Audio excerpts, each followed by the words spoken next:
Earlier this year, Paul Kidd, who's 55 and from Stalybridge, had pleaded guilty to 29 offences, including indecent assault and sexual activity with children.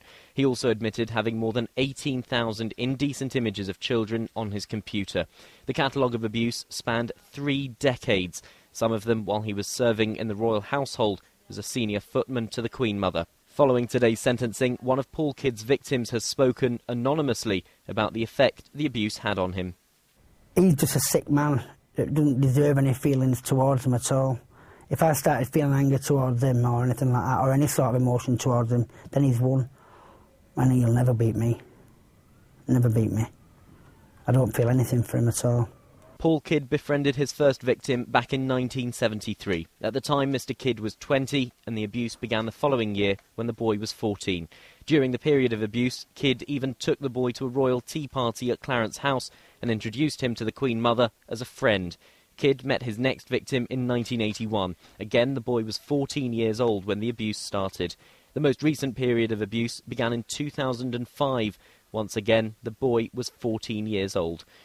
Also being sentenced alongside Paul Kidd was his friend David Hobday, who's 57. Kidd had taken one of the victims to Hobday's house and told the boy to perform a sex act on Hobday. But the judge made clear that it was Paul Kidd who was the driving force behind the abuse. I must admit that this is the worst one I've ever dealt with personally. It's the levels of abuse that they've been subjected to are horrific over a period of 30 years that we know about.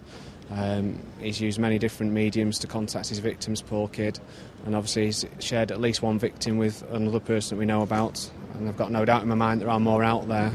In passing sentence, Judge Coker said this was a planned, systematic abuse of victims over a period of 32 years.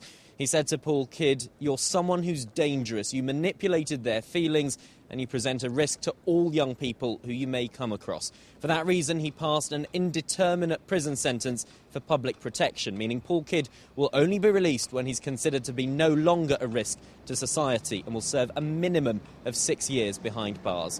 His co-defendant, David Hobday, who participated in the abuse against one of the victims, was sentenced to 3 years in prison. Ben Bland, Channel M News.